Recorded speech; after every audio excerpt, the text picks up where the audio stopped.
Welcome to the settlement. I'm Fen, and in this, the second video in the ARC Survivors and Philosophy series, we're going to look at our Starting Philosophy Survivalism. I want to say before we get into it, first of all, thank you for all the support. Likes, comments, subscribes, all of that, it's all greatly appreciated. It helps me with the motivation to keep moving forward on these series, these deep dives, these breakdowns. Secondly, I've done a written breakdown of every single philosophy on the Patreon for patrons. I've just got Champion, Dreamism and Gatherism to complete at the time of writing. I imagine Champion may well be out by the time this video goes out. We'll see. And I will continue to cover the new philosophies whenever they're released in written form, as well as with a video. The previous video went through also the foundational stuff of ARC Survivors and Philosophy, so I'm not going to retread any of that here. I'm going to talk about the particular philosophy, survivalism, and all of its knowledges. So if we just pop out of this for a moment, you can see here what I've done is I've laid everything out. Just got this over here to keep track of roughly the collective cognition of where it turns up. Technically, this collective cognition milestone is for the tier 1s, but survivalism happens at the same time, so it's pretty much a collective cognition 1 unlock without expressly being one. And we got our little card, which I had up there for references. We have our book, and then these are all of the knowledges. I've laid them out together in like unlocks. So we've got our Tenet, and then we've got our 1, 2, 3 and rank 4s.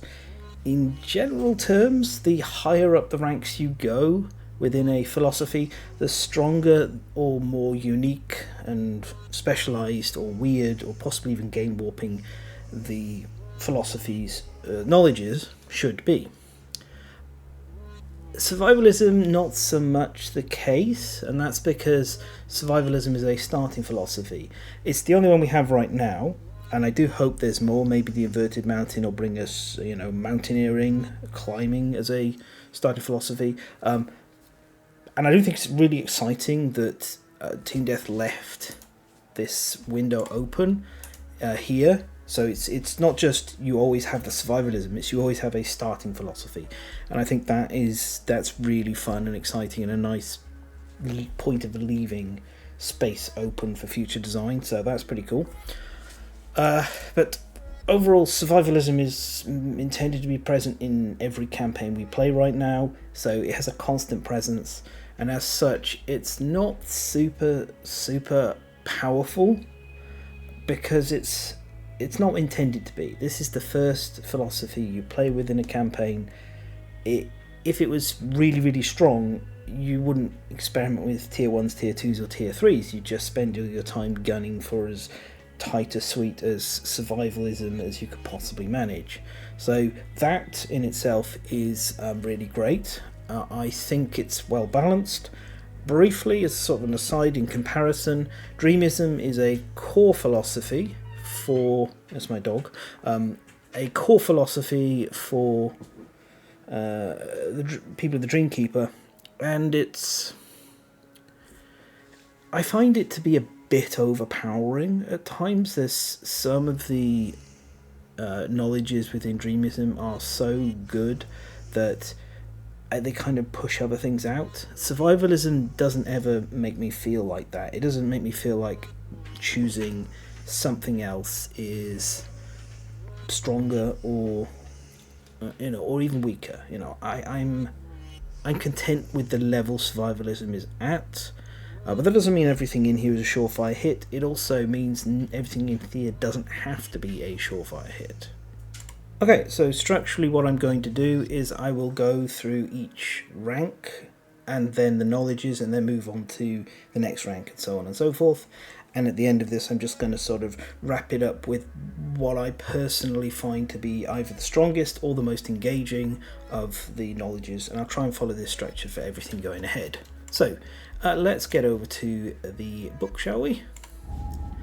Live at all costs. So left side, covers some general kind of things to just explain through everything. I'm not going to go through that here. On the right we have our survivalism with a Neurosis on the left, our Tenet on the right, and our hunt track. So at 2, 4, 7 and 10, hunt XP is when we get our age ranks. And then that means we've actually got a fairly large amount of hunt XP, 6 extra, before the survivor retires. That means survivalism rank 4s, like when they get to rank 4, they have a longer time to level up their philosophies, so you can rely on them to complete the job and not maybe part do it and then need a way of sending them out retired or someone else to replace it. What I mean by that is, if you get a rank 4 philosophy knowledge, I'm going to keep getting that mixed up, if you get a rank 4 knowledge that needs a number of observations to level it up, having more time to do that with the survivor who's unlocked it is just kind of more beneficial, because there is a cost to reacquiring knowledges on other survivors. There's ways we can do it without paying so much, like via intimacy, but it is still nicer to just be like, okay, I can complete this with this current survivor while I'm working on whatever else they're doing, weapon proficiency, and what have you. Selfish is when you encourage another survivor, you roll 1d10 on a 6+, you do not encourage, you keep your survival, it's not lost, you're not allowed to encourage again this round. So that means basically 6, 7, 8, 9, 10, that's 50% of the time, an encourage will fail. Now, what that also means is we know in advance that this might happen, so we can use other survivors for encourages when it's very important, or we can be like, okay, I'll try the encourage with the survivalist first, and then if they fail, somebody else can do it. It's rare that this Neurosis really causes a massive problem, which is why it has a second element to it. But also, if you can't encourage for whatever reason, this is kind of irrelevant. We have survivors with shattered jaws can't encourage. Survivors in People of the Dreamkeeper have access to fist pump, which is another way of doing it. So it's another survival action that gets people above their feet, so it's almost not even a negative. Now there is one sort of interaction we'll see further down that does sort of impact a little bit on the knowledges, but as always, knowledges can just be on survivors from other philosophies. Another thing, if you're playing People of the Sun, they basically don't encourage, they have access to a separate survival action which is called Embolden, so this doesn't even do anything to them at all really there, that part, which is probably why we've got our second piece, just so we have a wider impact that might happen. As an aside, Embolden is not just the survival mechanic that's used by People of the Sun, it's also a survivor replenishment mechanic used in the Watcher and the God Hand and the Parasite Queen. And I'm just going to briefly say, don't do this. If you're designing a game, don't have two mechanics with the same name. Never do it. It's just a hard do not do. And I hope that when Campaigns of Death arrives, People of the Sun gets a name change to that particular survival action, because currently this is it's a bit messy. Ultimately, you might be like, oh, it doesn't really matter too much, but it can cause confusion. And just the fact that Embolden works differently in the various different showdowns I just mentioned as well, that also sometimes causes confusion as well. It's just smoother to, if you have a named mechanic like Deadly, it works the same way every time. Anyway, that's a little side. I've wanted to talk about that for a while, got it done. Let's get back to this, the actual point. So finally we have, if it's possible for your survivor to use Meat Shield to avoid harm, they must use it. We'll look at Meat Shield further down. It's a knowledge. It is actually like really fun, solid knowledge. This negative isn't too bad. Most of the time, if you know a survivor is gonna use Meat Shield and you have no control over it, you can plan accordingly. But Meat Shield is also quite beneficial if you handle it correctly. So, we've seen the Neuroses. Let's get on to the Tenet, and that is Tenacity. And it's up here at the top. First of all, I love this character. she doesn't have a proper name, so like many of the survivors in this suite, I just tend to name her after the knowledge, so I know her as Tenacity. On the off chance that anyone from Team Death is listening to this, first of all, hi. Secondly, please give me this in plastic with a little bit of survivalism related content of some kind, because she's one of my favourite characters. I love it. And also, I find this really interesting, this backdrop. First of all, this is common in the philosophies where you have like changes over the backdrop, and if it's an evolving one that goes over 3 levels, there tends to be these marked differences from one image to the next. I think that's really cool. It's lovely world building. Also, there's some wonderful thematic similarities between the artwork. If we look here, with just one exception that I'll get to eventually at the bottom, these are all Lockman Lang with the very sketchy style, which is, I really like this. It's often used in the rulebook, but also here it provides a bit more of sort of a feeling of like energy and desperation and just trying to get this done as fast as possible. I think it's really an expressive style, and it works really well here. Finally, I don't know for sure, this is obviously some kind of symbolic representation of a monster, but does that not look like a Spidiculous face up there? That's Spidiculous nose and teeth, and they do have these big giant hands, so I was wondering if maybe that's related, or if this is just more kind of symbolic, or if it's something we've not seen yet. But Spidiculous is very tenacious, so I thought I'd just make that observation and be like, well, it does have some similarities in the face. As for the 3 levels itself, the reason I laid them all out is so I can do this and just have the larger, clearer image here on screen.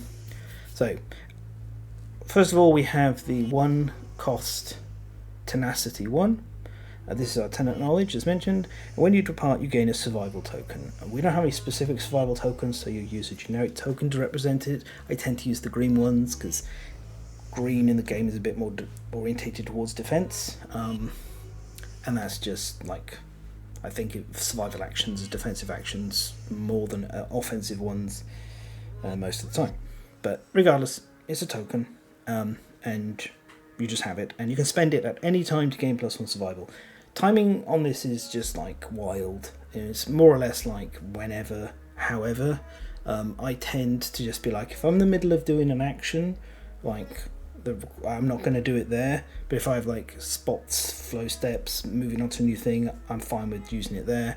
I don't tend to do it if doomed, because I don't think that's particularly thematic. And I mean, like, thing is, you technically can use fighting arts when doomed. The Phoenix like expressly stops that, but yeah, that's just the timing things. Regardless, it is a crazy wild timing. And survival is a very strong resource. Survival is that thing which really lets us not just be stuck in a standard dungeon crawler, you know? Otherwise we'd be constantly just move, do the thing, or do the thing, move. And this survival lets us step outside of those mechanics and have a more dynamic experience where we can interface and interact more with how the monster's behaving in a kind of more fluid back and forth. It makes the game more exciting. I don't think Kingdom Death would be as good as it is without survival, and I think it's fantastic that Tenacity is providing us with additional survival via these survival tokens, which we can just spend to gain +1 survival. Observations, this is how our knowledge advances. Whenever we spend a survival token, we gain +1 observation.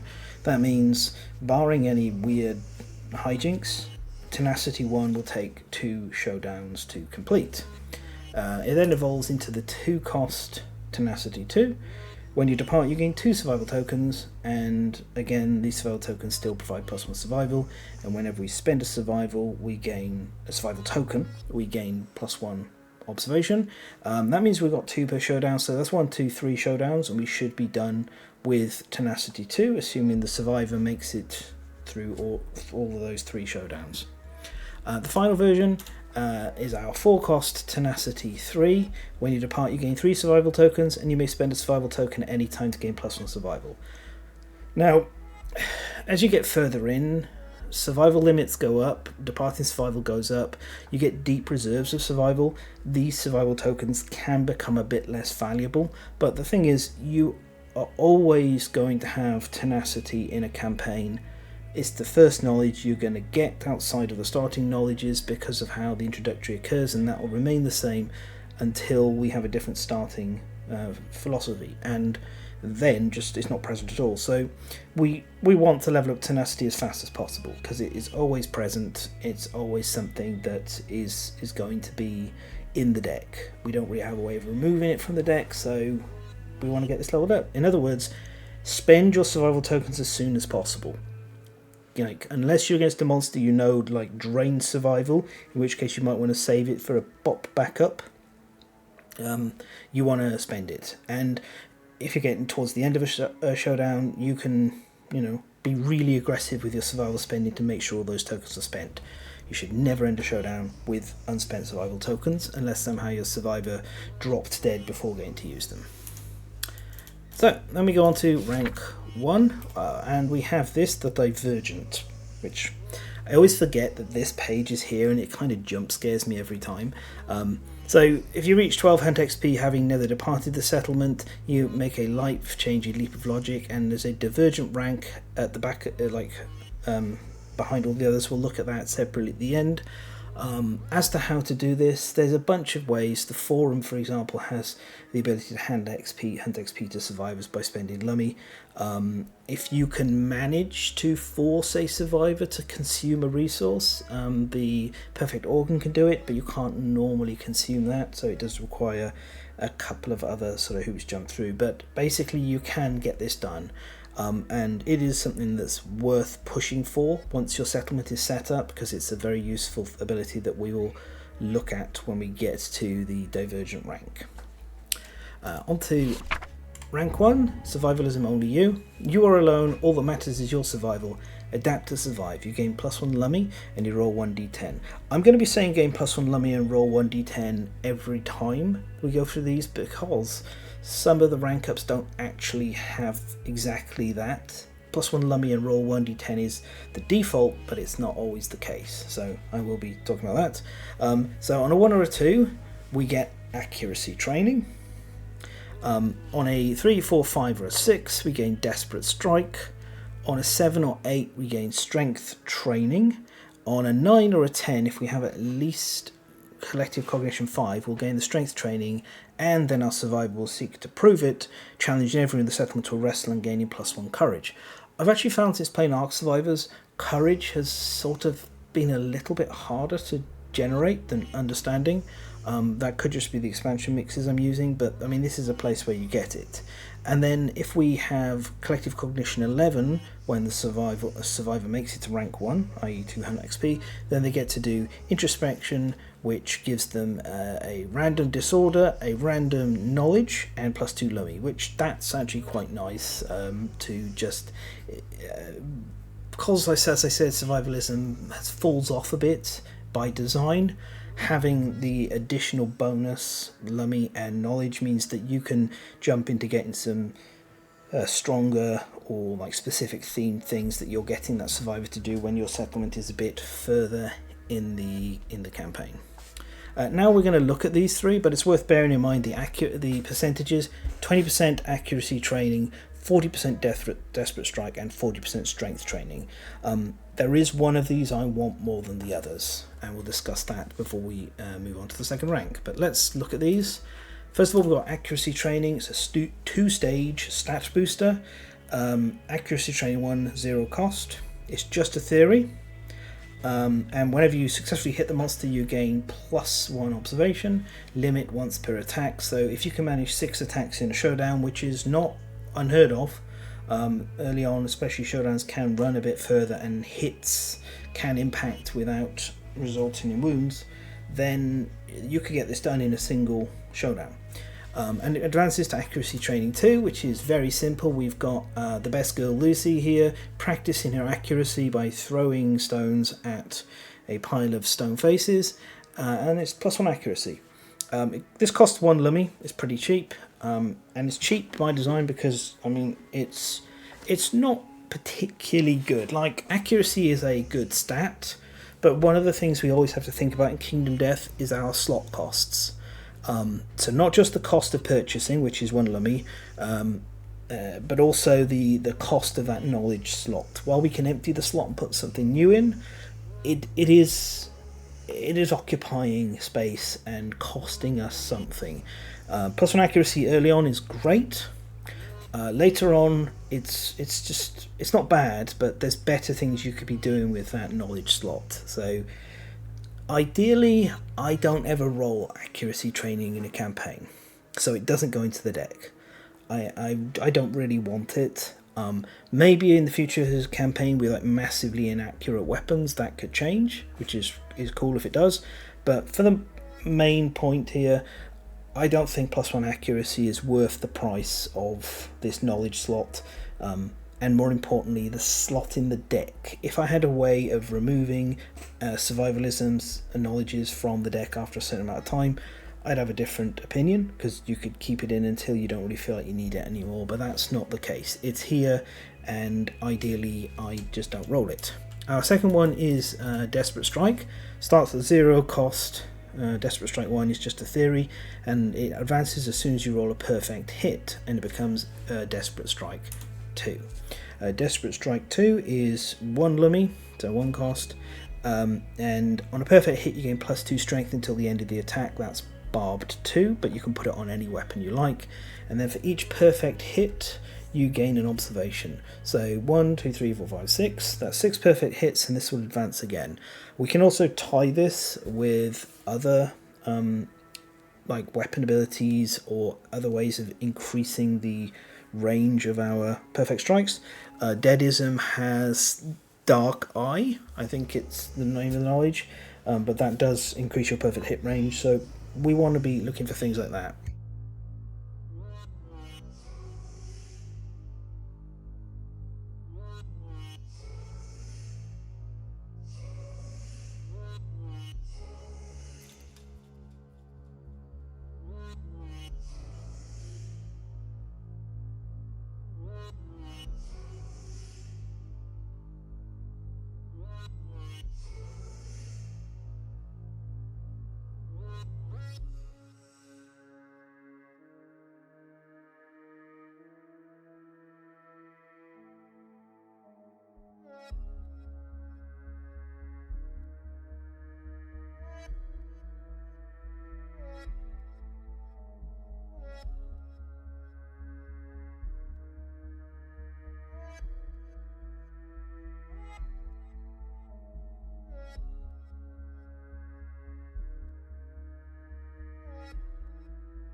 Once we've done that, Desperate Strike 2 evolves into the 2-cost Desperate Strike 3. I don't know the name of this survivor, but I like to think it's Alison with the silver hair. Could be somebody else. I think it's she, but it's hard to tell for sure. Anyway, regardless, Desperate Strike here is a great piece of art with a gent smacking a big old white lion in the face and knocking out a cat eye. Again, I love these evolving ones. I've gotten distracted immediately by this because I like this artwork a lot. But to get back to it, on a perfect hit you gain +4 strength until the end of the attack, so that's barbed 4 on whatever weapons you like. Barbed 4's great. This kind of thing rewards having higher speed, which is always nice, because ultimately when you first start playing Kingdom Death you'll notice that extra speed feels like a mixed bag, but the more we have access to things like this, the better it becomes, because it's more points to trigger. Each and every single perfect hit is +4 strength. This is a great knowledge. I'm always really happy to draw it. And it is like my ideal outcome from rank 1 is to get Desperate Strike onto a survivor. Finally, we have Strength Training. This is a 0 cost, starts as a theory. Each time you wound the monster you gain +1 observation, 6 of those, and your advance is worth noting. This is the limit once per attack, or LOPA. L-O-P-A, Lopa. You can do this in a showdown as well. It's a little bit harder than accuracy training to achieve. The unlock that you get once you've done it is a 2-cost strength training 2. It's +1 strength and +1 systemic pressure. This brings us back to the whole slot thing. So if +1 accuracy isn't worth the slot, and accuracy is a better stat than strength because we can get a lot of strength from many different sources. Our survivors themselves will generate a lot of strength. Weapons provide a lot of strength, or we might not even care about strength at all if we're on luck focused. +1 strength for +1 systemic pressure and a knowledge slot is bad. This is a thoroughly mediocre knowledge, and I do think it's one of the ones that kind of ripe for a bit of an update. This could have been +2 strength without the systemic pressure and it would be balanced. It could be +3, +4 strength with systemic pressure if it has like an extra level of evolution to 3, and we might be more interested in it. The fact is, this is not enough for what we're doing, much like everything I said with accuracy. I'd rather not ever have strength training in my knowledge deck, to put it simply. I would straight up prefer to roll any of these over this. This is just not what I want. So that puts us through all the rank 1s, and for me the ideal situation is I'll unlock Desperate Strike and I won't unlock the other 2. That's unlikely to happen, but in an ideal world, boom. And if I was in a situation where one survivor hit Desperate Strike and bounced through the rest, and I had the option to avoid survivalism on any other survivors, I might just lock it in there and never return to any other survivalists, because of I just don't want those extra cards going in the deck. They're not ultimately a massive deal, but it does have an impact with decks that start off as small as the knowledge deck. Like, it's 4 cards to start with, 5 cards with tenacity. Strength training could have been your 6th card in the deck. I wouldn't want that. So I'm going to critique these things through here, and I think accuracy training could be better, and I think that strength training needs to be better. Like, you're not actively going to hear me saying I don't want this at all, but you will at times. And yeah, so one strategy is, if you get Desperate Strike, maybe that's it, you're done for survivalists, and you'll just level up the ones you've got and not generate any new ones, because who cares about the other 2 knowledges.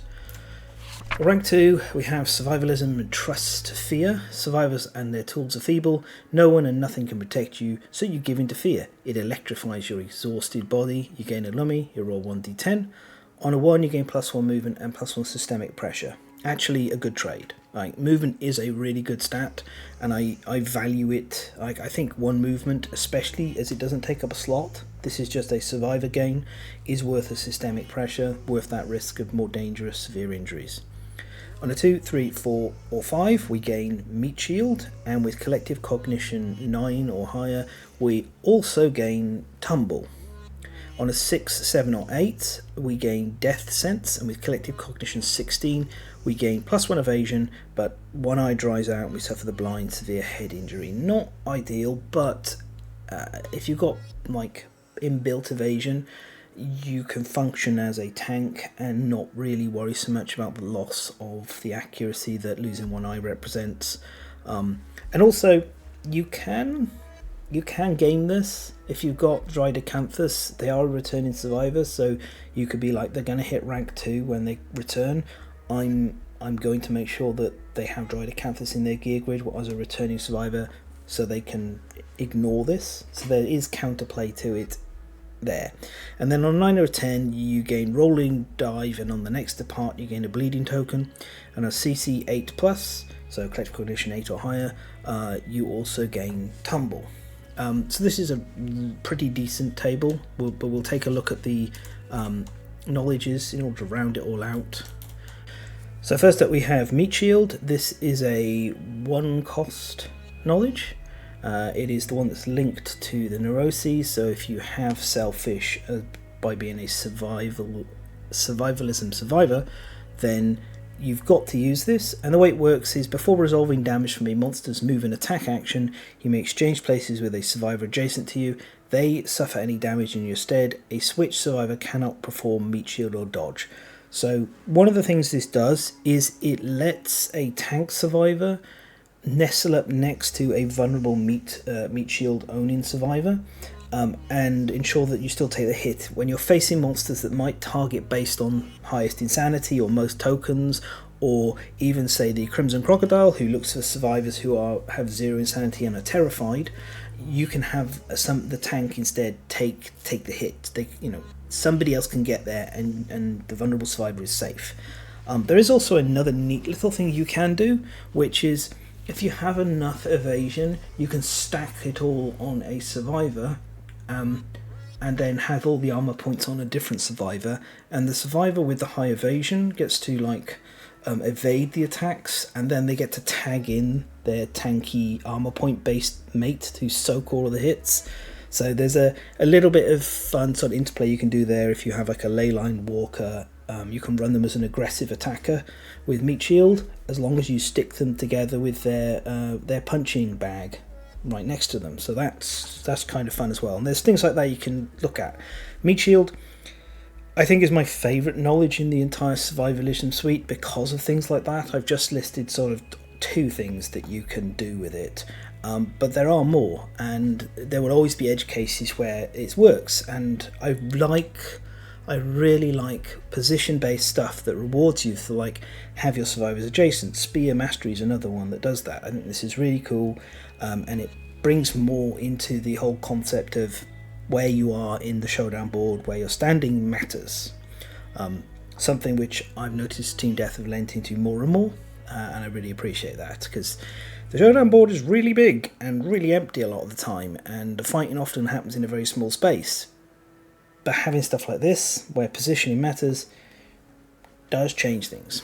Next up we got Tumble. Tumble is a 3-tier evolving knowledge, so it starts off at 0 cost, and it reads, when something would collide with you, roll at a 1d10. On a 7+, you successfully tumble out of harm's way. Instead, place your survivor standing on the closest free space outside of the collision path.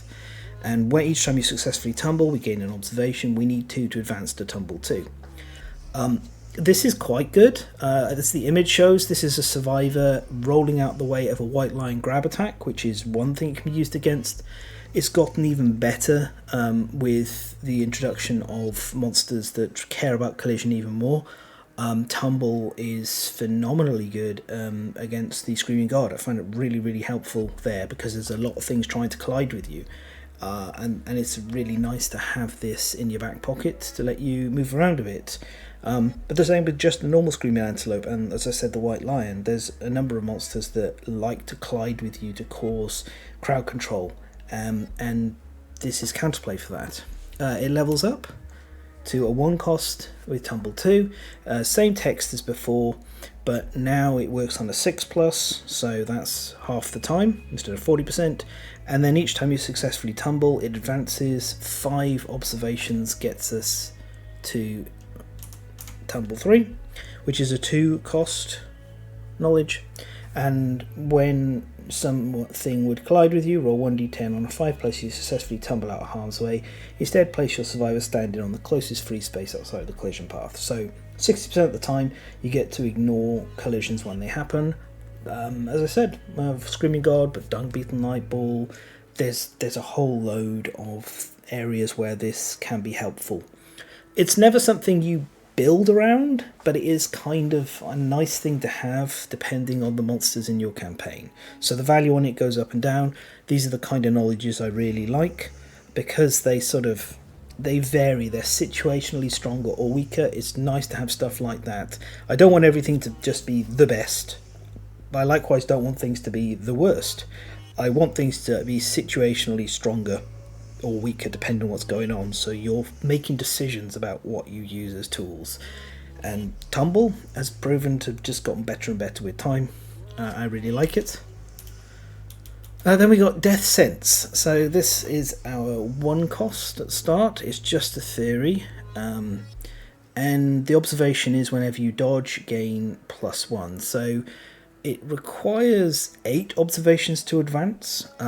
That is 8 dodges. Generally speaking, that's not going to happen in one showdown. It might, It depends how late in the campaign you are. But like spending 8 survival on dodges is a lot. If somehow you have ways of dodging without spending survival on top of this, then that could leverage further. But this one takes a little while, and I generally expect it to be done in 3 showdowns. Maybe 2 if I kind of push things a little bit, and near the second showdown I'll try and drag things out and spend extra survival near the end. Just like, oh, take a couple more hits, I got the armor points for it, let's get this done. Time for a dodge training montage against the White Lion. At 3rd level it jumps up to an eye-watering 5 in its cost. 5 is a lot. It now reads you may dodge 1 additional time per round, and you may dodge while you are attacking or doomed. So yeah, being able to dodge while you're attacking is really good if the monsters retaliate with attacks. Dodging while you're doomed is really good if the trap card involves attacks. This is phenomenally good. Like, this is a very good knowledge, and especially when you cheekily get it without paying 5 lummy through the various mechanisms that let you get it. I do always want to get Death Sense. I want to get it leveled up. I really like it. I also like, I think this young lad, it could be a young Lucy. This represents like a child Lucy, but it feels more like one of Lucy's kids with the iconic sort of curls. And also, we'll see this character like reoccur in one of the other pieces of artwork, which does make me think it's a different person from Lucy. Okay, so on rank 2, I think all of these are good. Meat Shield, I think, is like strategically foundational for certain playstyles. Tumble is really good with a number of monsters who like to collide with you. Death Sense is fantastic. They know it is well priced for it. So this is all good. And Rolling Dive. I think I put Rolling Dive in the wrong pile. Here we are. Let's get it over here. Right, we got one more. Rolling Dive. So Rolling Dive, 1 Lummy cost, +1 torment. When you're adjacent to the monster, you may spend movement to place your survivor in any other unoccupied space adjacent to the monster. This sort of, the big benefits of this one mainly come into play when the monster is 3x3 spaces or bigger, and that's when you can sort of get out of the way of certain things. Examples would be getting to the blind spot when you're at the front, so that's quite useful. And then there's some reactions where being able to you have a flow step on the reaction occurring before it triggers, and you could dash to then rolling dive yourself out of the way, kind of like what's pictured here, which I think shows a survivor rolling out the way of the White Lion's grab, which, you know, thematically appropriate for the level which this is at. So almost forgot rolling dive, but we got it there. That might be the weakest of the bunch, but all the other 3 I think are really good. Rolling Dive is it's a bit like Tumble in that sometimes it's going to help you, and other times it maybe you just prefer to replace it with something else. We'll see this as the theme quite often. Limited slots in knowledges mean you have to prioritize stuff that is really going to do the job, and you end up not relying or using these kind of quality of life edge case sort of knowledges as much. But I don't think Rolling Dive is bad, I just think it doesn't compare to the others. Rank 3, Survivalism, use them. No matter how much you train, you're always a breath away from death. Perhaps you can arm yourselves with the frail lives of others. Control your fellow survivors. Gain +1 Lummy and roll 1d10, and gain an additional +1 Lummy if you have the Knowledge Meat Shield. On a 1, you hear them coming, but it's too late. You wait in total darkness, exile for your selfishness. You are never seen again, and you add Bone Witch to the timeline 3 years from now. Obviously, bad result. You lose a survivor. Them's the breaks. On a 2, 3, 4, 5, 6, or 7, you gain the Demagogue, or Demagog, depending on pronunciation, but Demagogue's how I'm going to pronounce it, knowledge. And at CC 11, you also gain +1 Lummy, and other subdeparting survivors gain +1 Insanity. At an 8, 9, or 10, you gain +3 Lummy, and with CC 18+, you also gain an observation in any of your knowledges. So One of the things you can do is if you've got a knowledge you're struggling to advance, you can assign it to a survivalism survivor, so they can maybe manage this and get that observation pushed to complete it along with the normal work. Obviously, they need to be working on it in other ways. They're only going to get one observation here, but it is a potential place where you could finagle things if you're planning ahead. When you hit this rank, if you have CC 23 or more, then the settlement gets to trigger an intimacy, so that's nice, that's helpful. Just a free intimacy from ranking up is decent, although at CC 23 generally your population should be stable-ish, at a number you're comfortable with anyway. Still, we can't complain about it. So we only have the one here. It's Demagogue. So I like this. Demagogue is like it is a sort of a leader, generally more like a political leader or a rabble rouser. It's a word like I've been around for a lot of my life, because one of the earliest games I played was Warhammer Fantasy Roleplay, and Demagogue is a career in that. So learning how to pronounce it was like a matter of course for me and my friends in the group, because we all pronounced it in weird ways until we actually learned that at least in UK English you'd pronounce it Demagogue. This is, I'm just going to confirm this. One second. Yeah. So this is kind of basically Rawhide Drums. The knowledge is the way it almost works. It is one cost. And when you encourage another survivor, they gain +1 insanity, which is why I just went to confirm, because Rawhide Drums had a change between 1.3 and 1.5, and occasionally I do forget which is which. But yeah, the 1.5 is like this. When you encourage, they gain +1 insanity. When you encourage, you're gaining an advancement. As long as you're able to encourage survivors, which is usually they need to be knocked down to do that, you can get this done fairly quickly. But it's worth remembering, on a survivalism survivor, half the time they're going to refuse to do that. So it does, if this is on a survivalism survivor, take on average 6 encourages to get it advanced. What I'm saying here is, if you unlock this with a survivalism survivor, kind of forget about it and get it on a different survivor who can do the job instead, because it's really slow and awkward to level up otherwise. But you know, you only really trade these out if you've got a new replacement coming in, so you'll probably keep it for a little while and see how it goes. Maybe you get lucky. After those, we reach Demagogue 2, which is when you encourage another survivor, they gain +2 insanity. Now we need 6 encourages for the observations to advance, which is a lot. And this is where, like, having moved Demagogue onto having a different non-survivalism survivor learn Demagogue instead is generally the most efficient route to do this. So if you want to use Demagogue, again, I think you basically abandon it for the survivalism survivor, unless you beat the odds while waiting and you get something else. Finally, at rank 3, it is now 3 cost. It gives you +1 torment. When you perform encourage, all non-death survivors are affected, and when you encourage a survivor, they gain +2 insanity. So this gives you a blanket bonus to all survivors in respect to, as long as you're encouraging one, everyone gets some insanity. That's quite useful. I do think it's not that strong, really. For the slot, I feel like 3 cost the slot and 1 torment is a little expensive. But there are some situations where this is very useful. Fighting the Crimson Crocodile, for example, having the ability to put +2 insanity on all non-death survivors is huge. So this is a situational one that can be good or bad. Also, this is a saying that I think that looks like Death Sense guy. This looks like Tenacity, and over here, I think this looks like the guy from Evasion Training that we'll be looking at in a moment. And if that is the case, I think it's really cool that they're all here together listening to the Demagogue. As they're all survivalism survivors.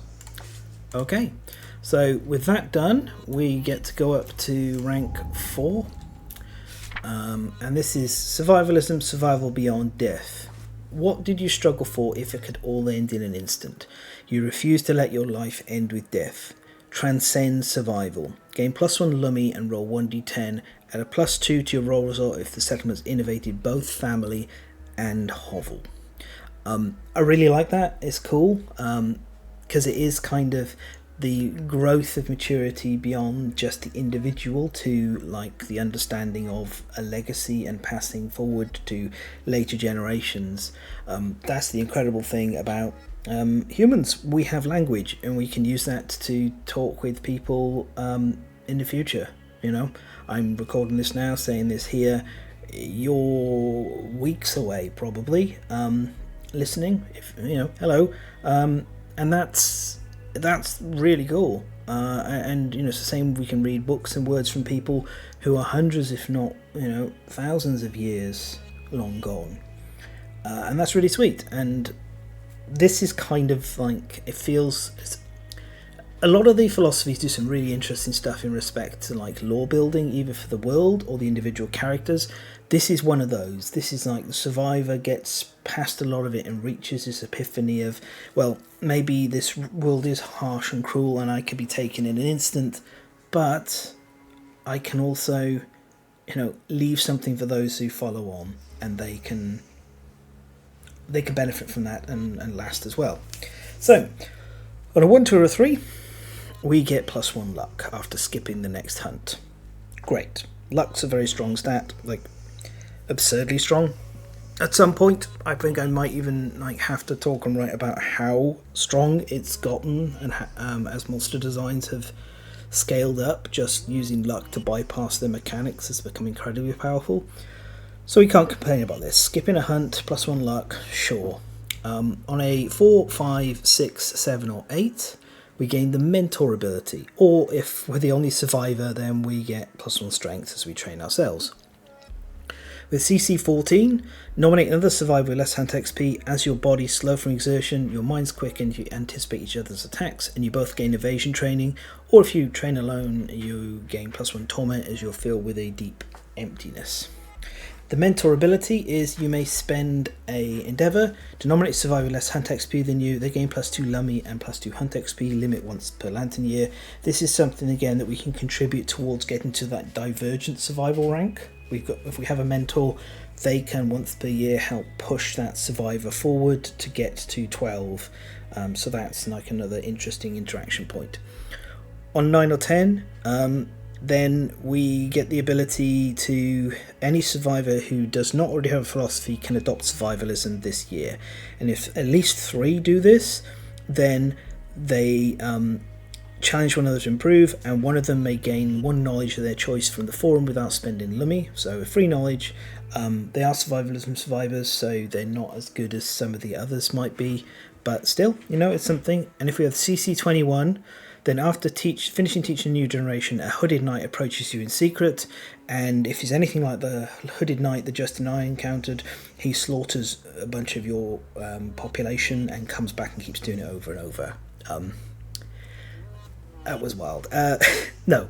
The knight teaches you secrets that remain to be revealed, and you gain Death's Edge, which is the knowledge that we're going to look at there. So overall, this table is pretty solid. Like, you do want to try and get mentor in order to ease getting this divergent rank unlocked, which we're going to look at near the end.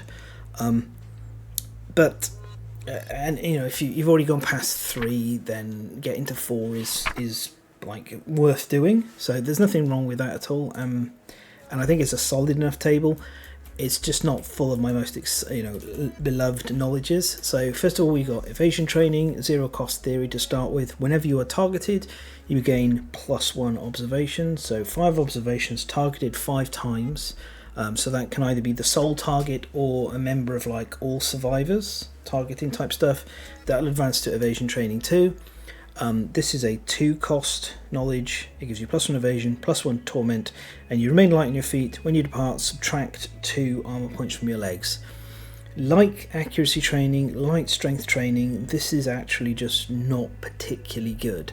Evasion is a very strong stat, and if you have a lot of evasion already, stacking evasion training on top of that is going to do something. Or if you're a ley line walker, again, this is going to do something. So it's not like it's always bad. It's just, this is kind of like, You know, you won't miss it if it's not in your deck. Basically, I think it's fine, and I do value evasion quite a lot, but I also value knowledge slots even more. So I think this one is situational on how good it is. But you know, an early massive pile of evasion stacked onto a single survivor can carry a lot of showdowns. You know, leather armor, monster grease, evasion training, +1 evasion, you know, from tables, stuff like that, survival of the fittest plus evasion, it can all stack up really well. So situationally, you may be happy to have this in the deck for those occasional tanks. So I'm not going to dismiss it as being bad. It's definitely better than strength training and accuracy training, but it's also got like a lot more negatives than I would expect for what it is. Again, ley line survivors don't really care about this, so yeah. Then we have Death's Edge, which stands out quite a bit. This is, unlike the rest, which is illustrated by Lachlan Lang, this is illustrated by Kien Yong Yong, who's a phenomenal artist. Lachlan Lang's a phenomenal artist as well. I'm not disrespecting either of them. It's mostly just interesting that this piece here is so different from the others. And I often wondered if, because it's given by a hooded stranger, if that's sort of in some way related to the Twilight Order, or if this is some artwork that was intended for a different knowledge and it was just transferred over to survivalism because it's so evocative, so beautiful, so well executed that they didn't want to not use it. I don't know.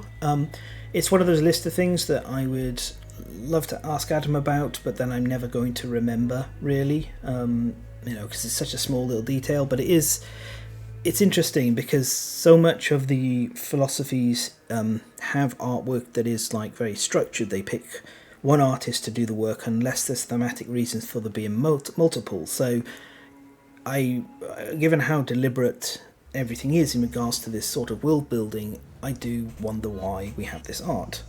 Not that I'm complaining about it, because it, as I say, is a really stunning piece. It's incredibly good.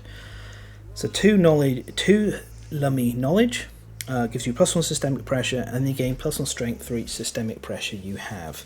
So we can look upon this as comboing on top of strength training, but then like that makes strength training +2 strength basically, and the extra systemic pressure.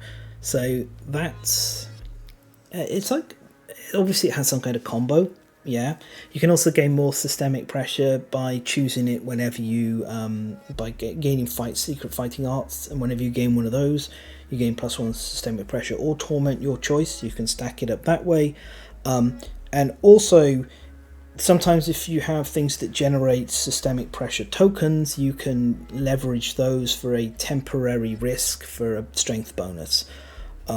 Ultimately, strength, as I said, is a good stat, but I don't find this to be like massively engaging to the point that I will be, oh yeah, I need to level up a survivor to rank 4 to have the hooded knight unlock Death's Edge for me. It's not super important.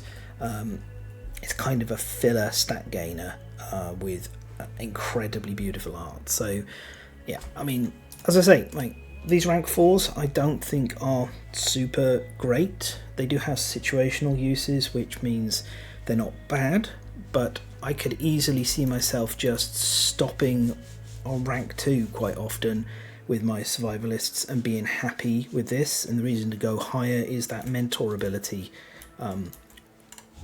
in order to proceed to our Divergent Rank. So speaking of which, here it is, Survivalism Shadow Royalty. What starts as a creeping inspiration quickly spirals out of control. The others are tools, extensions of yourself that you can use as well as any dagger or shield. Just as you would sharpen a rock, you can stoke their pride or burn their dreams with a few well-placed words. You're already smarter, everything that follows is only natural. The settlement is your kingdom, and the survivors your pawns. They will fight and die to serve your survival. You gain the Shadow Caesar or Shadow Kaiser ability. Shadow Caesar, you control the settlement from the shadows. Every lantern year, you choose the departing survivors. You may nominate anyone to depart, even those who are retired who could not do so otherwise. So having a Shadow Caesar in your settlement is very desirable, because suddenly retirement doesn't stop your survivors. You can be more aggressive with sending them out and gaining hunt XP, and you don't really worry about it as much anymore, because you know as long as this guy is chilling out, and you probably keep him in settlement to keep him safe, because he's, just face it, he hasn't really got any other use apart from ordering people around, upper management, am I right? Middle management as well. Yeah. Yeah. It's really good, and that's why I pointed out Mentor and mentioned other things. You want to be looking to make one of these. You want a Shadow Caesar in your settlement pretty much every time, because it's just so flexible and useful. You're less concerned about hunt XP gains. You can, you get there to the retirement, and a survivor's 1 or 2 weapon proficiency points short of mastery. Boom, send them out. Survivor has to skip the next hunt because they've gained +1 luck. Boom, send them out. Get out of here. Fear of the dark, don't care. Off you go. It's a really strong, flexible tool, and it's not too difficult to get this done. But it is a long-term plan. You're going to be looking to get a mentor, and then you're going to be looking to use that mentor each year to push up a survivor, along with whatever hunt XP tools you can get, like Saga starting a survivor on 2 hunt XP and similar, and the Lummi ability, or the share knowledge ability on the Lantern Horde. There's a lot of tools like that you can do. You want one of these, you do. And yeah, that is it. That is all 4 ranks plus the Divergent Rank. So briefly to overview, Survivalism I think is a solid foundation, a good starting knowledge suite and philosophy. It has some interesting stuff. I think the Shadow Caesar is a very cool thing. I hope every starting philosophy has a Divergent Rank like this, and I hope we see more of them, because it's cool, it's a fun challenge, it's a nice long-term goal. When it comes to the ranks and knowledges, I think that rank 2 is the sweet spot. There's like 3 knowledges I really like here, and then rank 3 and rank 4 I care less about the knowledges, but I do like the mentor ability, the gaining extra luck. Overall, I do reach a point in every settlement where I just want to stop having survivalism survivors. There's no more need to push forward with them, or if I do have them, I might not even send them out at all, because if I've unlocked all of the ones I want from here, and I have managed to avoid some of these, or even like some of these, I may just be looking to skip it and just be like, okay, we're done, cap it off, cool it. So there we are. It does a fine job. It doesn't overpower any future tier 1, tier 2 or tier 3 philosophies, which is very important. And it does get you rolling, and it provides you with some essentials that are not great, but extra accuracy can help you early on, extra strength can help you early on, extra evasion can be quite helpful, not just early on but in the mid game as well. So there's some solid bits here. It's just overall not the best of the early game philosophies, with the exception of this Shadow Caesar, that's the goal. That's the absolute goal. Get a mentor, get a Shadow Caesar, absolutely. Yeah, so that's it. Next time we will be going into the tier 1 philosophies, in this series, that is. I don't know if it'll be directly after this video or there'll be something else in between. I think there'll be something else in between, because it depends whether Phoenix comes out before or after this video. That's in the drafting stage, and notes and stuff. So yep, we'll see. But I'm not sure if I will do the other philosophies in alphabetical order, or I'll do them from my least favourite to my most favourite. I think I might do the second one. Yeah, that's what I'll do. So it'll probably be impermanism next that I'll cover, which it's not bad. It just doesn't engage me as much as the other 3 tier 1s. So that's it. That's what the next of this series will be on. And until next time, happy hunting.